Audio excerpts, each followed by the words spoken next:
బాగుందన్న. సినిమాకి హైలైట్స్ ఏంటంటే మన బాలయ్య గారే సినిమాకి నెక్స్ట్ బీజిఎం. మెయిన్ అంటే మనకి సినిమాకి మెయిన్ ఏంటంటే మన హిందూ ధర్మం గురించి తెలుసుకోవాలి. దాని గురించి దీంట్లో బాగా చూపించారు. మన ఏదైనా ఉంటే పిల్లలు ఉంటారు కదా, పిల్లల్ని ఇలాంటి సినిమాలు చూపించాలి. ఎందుకంటే నా దృష్టిలో మన హిందూ ధర్మాన్ని పిల్లలకు తెలియజేయాలంటే ఇలాంటి ఒక రకంగా అంటే ఆ సినిమా రూపంలో తెలియజేస్తే వాళ్ళు కొంత ఇదవుతుంది కాబట్టి కొన్ని స్టోరీలు తెలుస్తాయి. కాబట్టి ఇలాంటి సినిమా మన పిల్లలకు చూపిస్తే చాలా మంచిది. ప్రతి ఒక్కరు కూడా ఫ్యామిలీతో వెళ్ళి చూడాల్సిన మూవీ ఇది. ఫ్యామిలీతో వెళ్ళే చూడాలి.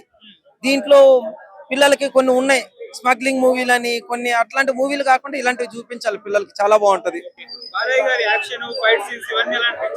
ఆయన గురించి మనం మాట్లాడేటోళ్ళం అండి. చెప్పండి, బాలయ్య గారి యాక్టింగ్ అని, ఆయన అసలు ఈ సినిమా అంటేనే బాలయ్య అంటేనే ఈ సినిమా.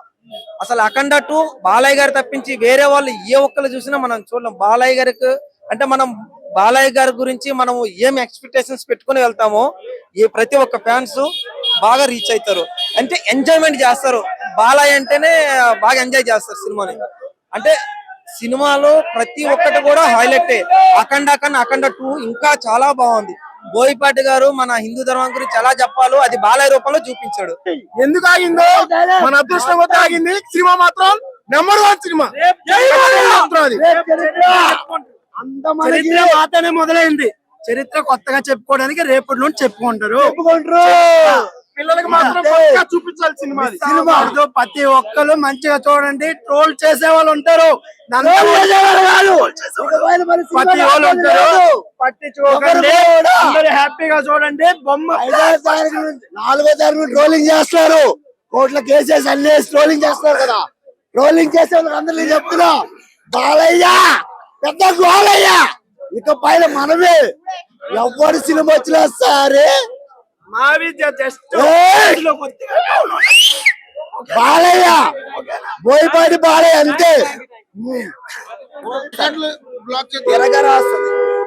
రికార్డులు గానీ కలెక్షన్ గానీ బ్లాక్ బస్టర్ అంతే అన్న. మా గొంతులు పోయంటే ఇటు చూడండి, అర్థం చేసుకోండి. చాలా చాలా మంది ప్రజలు నిజంగా చాలా బాగా చూపించారు. మొత్తం చాలా బాగా చూపించారు. చాలా మాకు నచ్చింది. టైం ప్రతి ఒక్క 5 minutes కి ప్రతి ఒక్క సీన్ చూసాం సార్. చాలా బాగుందండి. తను చనిపోవడం అది చాలా అంటే నచ్చిన విషయం. అది చాలా బాగుంది సార్. నేను 5 అయితే అవుట్ ఆఫ్ 10, 100 అయితే అవుట్ ఆఫ్ 200. అన్ని కూడా యాక్చువల్ గా బాలయ్య బాబు సినిమా ఏదైనా ఫస్ట్ హాఫ్ ఏంటంటే స్లోగా అలా మెల్లమెల్లగా వెళ్తుంది.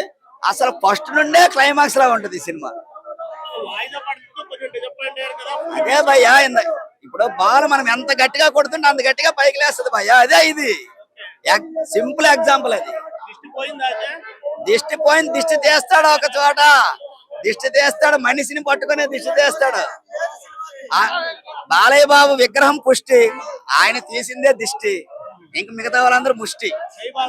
జై బాలయ్య.